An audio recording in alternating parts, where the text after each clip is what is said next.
Ce podcast vous est présenté par Audible.fr. Vous aimez les podcasts ? Vous allez adorer les livres audio.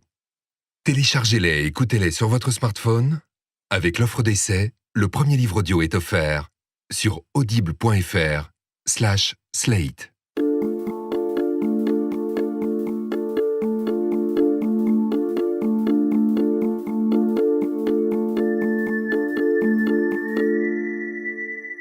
Dans le Larousse, homotourisme, on trouve la définition suivante.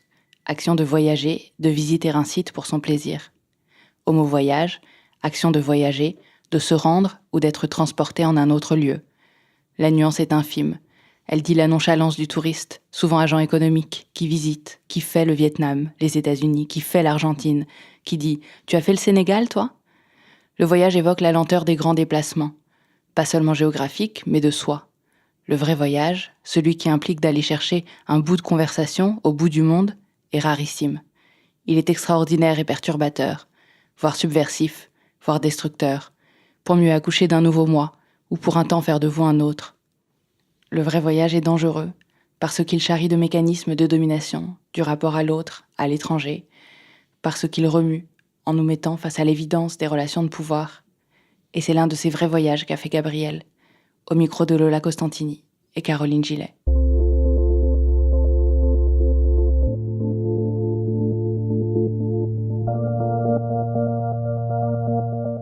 Je vais vous raconter l'histoire de mon voyage en Inde. Quand j'avais 20 ans, j'ai suivi un ami en Inde pour un voyage de 3 mois et où j'ai vécu d'abord l'inconfort et puis le charme de l'Inde et puis une folie qui m'a hanté pendant quelques années.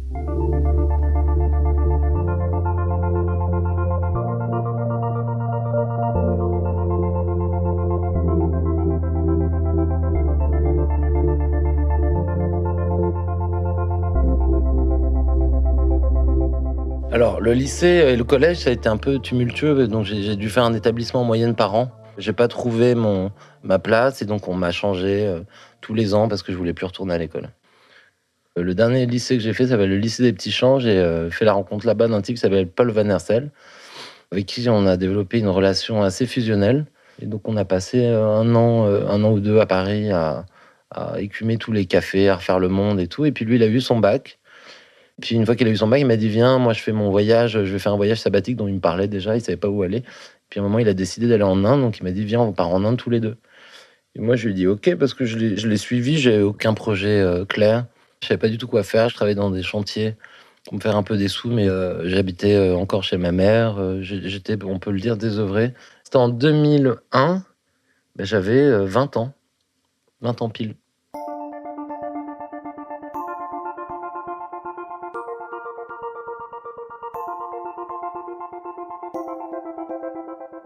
Je me rappelle donc d'être complètement dépaysé, d'arriver à Delhi, qui n'est pas forcément la ville la plus agréable, ça a dû changer depuis, mais quand je suis arrivé, je me rappelle moi, je me sentais pas très à l'aise, j'avais du mal à prendre mes marques. Ça a mis peut-être 2-3 semaines avant que je commence à prendre mes marques, puis il faut dire que je suis assez lent à l'adaptation.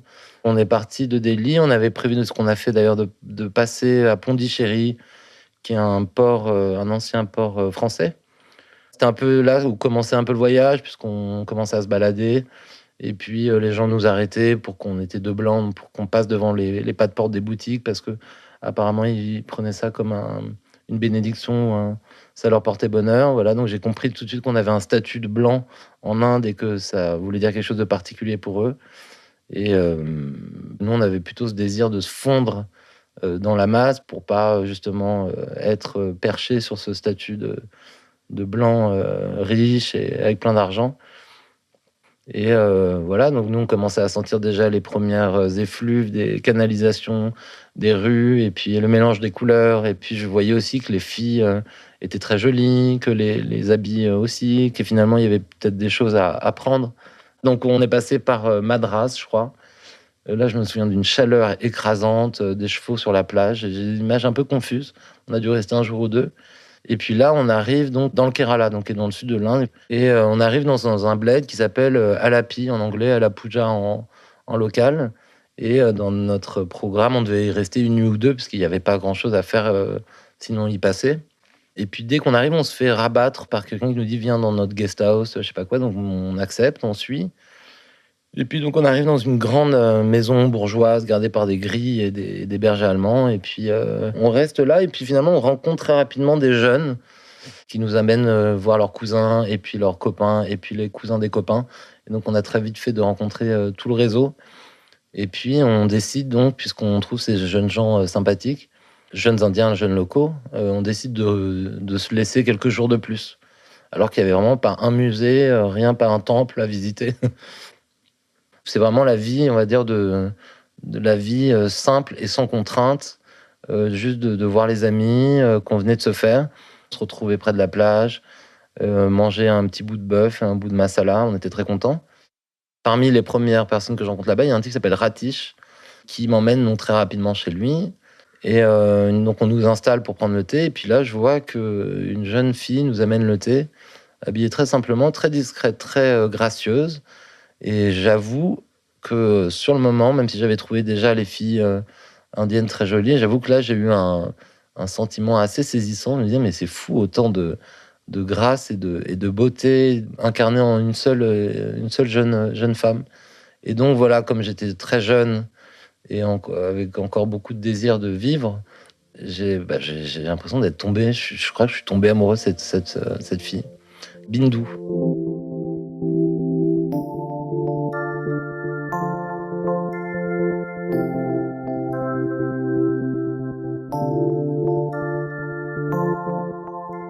Je m'en veux un peu d'avoir été touché dans ce sens-là, mais ce que j'ai remarqué au début, c'était vraiment cette discrétion et le fait qu'elle nous amène donc le thé, des assiettes à manger, etc., avec un grand effacement. Et à la fois, pour moi, elle était très présente puisque j'étais absorbé par sa grâce et sa beauté. Mais c'est vrai que ce côté un peu old school de la femme qui vient de ça m'a touché, je crois, je l'avoue. C'est une fille très timide, en fait, de nature.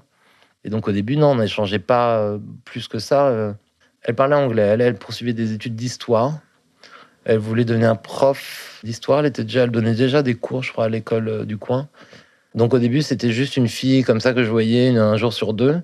Et puis très rapidement, ça m'a donné envie de me plonger dans la culture locale. Donc j'ai voulu apprendre le malayalam, qui est la langue du Kerala, qui est une des langues les plus rapidement parlées du monde. Et qui j'ai trouvé comme professeur, donc cette jeune Bindu qui a bien voulu accepter de me donner chaque jour une leçon particulière de malayalam. Donc au début, c'était un peu dur, mais j'avais surtout l'occasion de me rapprocher de cette fille. Bon, alors on n'était pas non plus isolés dans une pièce, puisque là-bas, il faut bien comprendre la culture. Avec le mariage, qui est la clé de voûte de la société, et bien sûr, avant le mariage, on ne fait rien. Et pour ne pas prendre le risque de faire quoi que ce soit, on n'isolera jamais une fille avec un inconnu, un homme en tout cas. Et donc toujours les portes ouvertes, que tout le monde puisse vérifier que tout se passe bien. On prenait ces cours de malayalam. Et j'ai commencé à bien apprendre. Donc les gens autour de moi pensaient, parce que là-bas, quand on parle 4 mots, on parle couramment. Ils reçoivent l'intention comme un truc très positif. Et donc rapidement, ça m'a en plus permis de créer des liens un peu plus tenaces ou plus marrants avec les gens. Ça m'a créé une popularité, on va dire. Voilà. Et c'est là où d'ailleurs le rapport à mon pote s'est un peu changé, puisque lui, qui avait eu passé tout le voyage un peu devant, un peu à initier les choses, là j'avais repris le contrôle, on va dire, sur une zone de mon voyage. J'ai arrêté de subir ce voyage, je commençais à le vivre entièrement. Et donc, moi, plus je m'enferrais dans cette relation un peu fantasmagorique avec cette fille, plus lui exprimait son souhait de partir. Donc c'est ce qui est arrivé, donc il a fini par partir. Et moi, j'ai fini par vraiment tomber amoureux de cette fille. D'une manière quand même assez régulière, j'allais voir Bindu dans la maison familiale. Et je prenais donc ce cours de malayalam avec elle, dans des petits cahiers pour enfants, je me rappelle. Et alors, je sais pas comment décrire la manière dont j'ai d'abord ressenti mon attraction pour elle, puis la manière dont à un moment j'ai décidé de l'exprimer et de peut-être essayer d'avoir mes chances de la séduire. J'avais bien compris en fait que les choses étaient impossibles, puisque voilà, j'avais 20 ans, que on peut pas espérer flirter avec une fille sans se marier avec elle, donc c'était pas forcément le programme que j'avais prévu pour moi. Mais c'est vrai qu'en même temps, l'émotion que je ressentais à chaque fois que je la voyais, qu'à chaque fois que je la voyais pas, grossissait à vue d'œil. Donc je me disais, mais où est-ce que ça va m'emmener? Et je me laissais complètement glisser et je me laissais complètement aller à ce sentiment. C'est-à-dire que j'ai pas du tout mis en avant la raison pour essayer de me dire, fais attention, c'est pas où est-ce que tu vas. Enfin, j'ai pas essayé vraiment de me projeter. Ma journée type, c'était de se lever aux aurores, puisque là-bas, on se lève avec le soleil, et puis de partir en scout, sans casque, donc un sentiment de liberté totale et ultime et absolue. D'être libre, entièrement libre, de faire uniquement ce qu'on veut, bon, avec les moyens du bord, parce qu'il n'y a pas non plus 36 000 choses à faire, mais ça veut juste dire des plaisirs simples, comme d'aller voir les gens qu'on commence à apprécier, d'aller de se retrouver dans ce restaurant qu'on aime tant, aller voir un tel, voilà, c'est vraiment la vie très simple et sans contrainte. Je commençais un peu à me fondre pour le coup. Je commençais à prendre la mimique de la tête qui, pour dire OK, voilà, qui de lignes de gauche à droite. Je commençais à bronzer. Alors, j'ai pas poussé jusqu'à m'habiller à l'indienne, mais il y a eu 2-3 fois où je me suis retrouvé en effet en kurta et on se demandait si j'étais indien. Oui, j'ai eu 2-3 remarques de touristes qui quand même voyaient qu'il y avait je n'étais pas un indien comme les autres. Ils me disaient: «Mais est-ce que tu es d'ici? On dirait que tu es indien sans l'être» et cetera. Je fais: «Bah, voilà, tu as tout compris à ma situation». Je pense que j'étais pas préparé à tant de bonheur d'un coup. Je pense que ça a créé une zone de bonheur intense qui a fini peut-être par, me monter un peu au cerveau et par me faire croire que tout était possible. Je me rappelle que, je dessinais pas mal à cette époque-là, donc je dessinais des portraits surtout de gens, donc ça avait pas mal de succès puisqu'il y avait parfois des files d'attente qui se créaient et je me rappelle donc lui avoir proposé, en sachant que ça allait être un moment très particulier, lui avoir proposé de lui, brosser son portrait. Et donc ça a été 2-3 heures où j'étais donc sur le porche de sa maison, où je l'ai dessiné, où je l'avais en face de moi. C'était un prétexte merveilleux pour moi pour la dévisager, la dévorer du regard. Et ça a été 2-3 heures assez longues où je me suis appliqué. C'était un de mes meilleurs portraits. Je me rappelle, c'était assez intense, donc moi je la regardais, je me rappelle que j'essayais de faire traduire dans mes yeux une forme je pense qu'elle devait voir beaucoup de détresse, mais pour moi, c'est beaucoup d'amour que je voulais lui montrer, voilà, lui montrer qu'elle me plaisait vraiment et qu'elle le comprenne, vraiment. Et donc je profitais de l'avoir en face de moi et j'ai fait ce portrait qui pour moi, ça a été un moment assez clé, on va dire, où vraiment je lui disais dans mes yeux, voilà, il se passe quelque chose. Il se passe, je pense, quelque chose entre nous. Enfin, en tout cas pour moi, et j'espère que ça sera bientôt entre nous. Et donc très rapidement, il y a quand même ce moment où je lui dis: «Écoute, je vais peut-être partir bientôt parce que j'ai quand même un voyage à poursuivre. Donc je te donne mon adresse». Et en fait, je lui avais écrit mon adresse sur un bout de papier, mais de l'autre côté, je lui avais écrit un mot en disant: «Écoute, voilà, Bindou», en anglais. Je lui ai dit: «Écoute, Bindou, j'ai des sentiments pour toi», je sais plus exactement ce que j'avais écrit, mais voilà, je lui disais ça. «Qu'est-ce qu'on fait? C'est sérieux, quoi». Et là, donc, elle a vu l'adresse et puis après, elle a compris qu'il y avait ce mot derrière et comme il y avait des gens autour, je me rappelle elle a froissé, d'une manière très nerveuse. Elle a eu peur d'être vue et donc elle a froissé ce truc, dans sa main et c'est là où j'ai compris qu'il se passait aussi quelque chose pour elle. J'ai compris, en tout cas, à ce moment-là, que, peut-être qu'elle n'était pas complètement insensible, à mes charmes. Et en fait, quand même, à partir de là, on a commencé à échanger sur nos sentiments. Donc je lui ai dit, puisque je lui avais écrit, donc on a pu en parler librement, enfin librement, en faisant bien attention que personne nous entende ou nous voit. Mais elle me disait: «Écoute, c'est compliqué». Elle me disait: «C'est très compliqué, on peut rien faire, on est bloqué, tu es blanc, ici on», enfin, il y avait rien de possible finalement. Moi, à ce moment-là, il faut bien voir que je pense que l'amour, il y a toujours un moment où on tombe amoureux sur une forme de décollement de la réalité. Et donc, à ce moment-là, je me rendais compte de rien de raisonnable et tout ce qu'il fallait, vivre, c'était cet amour. Donc, c'est arrivé petit à petit, mais j'avais qu'une priorité en tête, c'est de lui faire savoir mes sentiments et voir ce qui pouvait en découler d'une certaine manière. C'est-à-dire, je voulais vivre ce truc avec elle, en fait. Je savais pas comment, je m'étais pas du tout projeté et c'était là, je pense, déterminant pour la suite. Mais, j'étais comme un enfant qui voulait absolument vivre cette chose-là, en fait. J'avais pas de projet, sinon de tomber complètement amoureux de cette fille, voilà. C'est dur à traduire, tout ce qui a pu, s'ajouter, les moments qui ont pu s'ajouter les uns aux autres pour arriver à ce point-là. Je me rappelle elle vient d'une famille très pieuse, donc chrétienne, où ils prient, il y a l'heure de la prière chaque soir vers 6-7 heures, où ils se mettent en rond et ils prient, en famille. Elle avait comme destinataire de ses prières l'ange Gabriel. Et donc ça, c'était un hasard pur parce que je m'appelle Gabriel. Donc à partir du moment où elle a compris que j'avais des sentiments pour elle et que j'étais pas que de passage, un touriste de passage, elle m'a dit qu'elle avait pris ça un peu comme un signe du ciel, que tout d'un coup le destinateur de ses prières vienne la voir sous forme de touriste, français et qui se met à avoir des sentiments pour elle, ça a dû la toucher d'une certaine manière. Et je pense que ça a été une porte d'accès aussi à son cœur. Voilà. En fait, je pense juste après le mot, je me rappelle plus de la formulation, mais elle m'a formulé ses sentiments d'une manière ou d'une autre. Donc on a laissé en fait couver nos sentiments dans une forme d'interdit et sous alibi de cours de Malayalam. On n'avait pas le droit, bien entendu, de se toucher ou quoi que ce soit, alors qu'on en avait envie, clairement. Et il y a eu quand même des moments où on a réussi transgressivement à échanger d'une certaine manière, mais ça a été assez érotique, d'ailleurs, pour un épisode ou deux où, par exemple, elle commençait un fruit et elle me le laissait sur le bord de la table pour que je le finisse. Donc, c'était une manière d'échanger nos salives par fruits interposés. Et puis, c'est un moment, finalement, d'un érotisme fou, puisque, voilà, on est aux limites du supportable. Et puis, il y a eu quelques fois où, en effet, on se touchait la main, mais ça a été vraiment très, très peu de fois où je me rappelle qu'elle m'ait touché la main avec le bout de son petit doigt. Ça a été 2 secondes de caresse où sa peau était contre la mienne, où tout d'un coup, on avait accès à un tout petit bout d'échange et de tendresse, mais qui, avec toute l'attente et de la tension qu'il y avait pu avoir avant, paraissait vraiment très intense.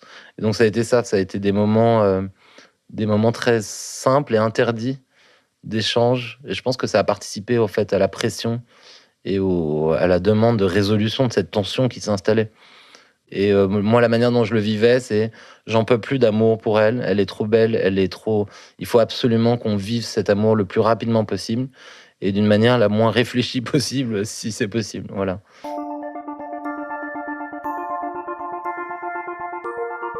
Au fur et à mesure que cet amour grossissait, j'ai eu des avertissements, que ce soit mon ami qui était parti, qui me demandait de le rejoindre, en disant mais quoi qu'il se passe pour toi, parce qu'il était déjà au courant avant de partir que j'étais amoureux de Bintou, il me disait quoi qu'il se passe pour toi, réfléchis, tu vas rien pouvoir faire tout de suite. Et si tu as quelque chose à vivre, ça résistera forcément à un retour en France où tu réfléchis la tête froide et où tu reviens pour réaliser un projet si tu dois vraiment vivre cette chose-là. Mais prends le temps, ne fais pas les choses. Ne décide de rien dans la précipitation. Et moi, c'était pas du tout mon plan. D'ailleurs, quand j'ai relu mon échange de mails depuis avec lui, j'étais presque conscient que cette histoire, d'une certaine manière, allait droit dans le mur. En fait, dans mon esprit, il fallait que je vive cette chose-là où que ça me mène, en fait. Et j'ai eu cette petite formulation où je lui disais, cette histoire, c'est qu'elle finisse dans un mur, en sang ou en prison, je sais plus, un truc très mélodramatique, je le vivrais quand même. Voilà, donc c'était plus fort que moi. Je pense que j'ai été d'une certaine manière possédé par quelque chose qui avait pris le contrôle de mon système et j'avais plus d'autre choix que de réaliser ce projet. Le fait de ne pas pouvoir assouvir une pulsion physique aussitôt, je pense que ça a dû nourrir cet amour fou. C'est-à-dire, ça a dû le donner vraiment de la vapeur à la locomotive, de se dire que je peux pas la toucher, que je peux pas assouvir ces pulsions. Forcément, a dû gonfler le côté romantique de la chose et la conviction que cette femme était la femme de ma vie. Je me disais vraiment, ça va être la mère de mes enfants et ça va être ma femme. Et c'est celle-là, c'est sûr. Et alors que c'est sûr, je pense que si j'avais eu l'occasion, si la culture avait été différente, peut-être de coucher avec elle dans les semaines qui arrivent, peut-être je serais arrivé à d'autres conclusions. C'est très cliché d'une certaine manière, donc je me suis pas formulé ça. Je voulais rien, de toute façon, je voulais pas m'attarder sur quoi que ce soit qui puisse raisonner, réfréner mes ardeurs. Donc j'étais vraiment lancé comme un train fou dans cette histoire.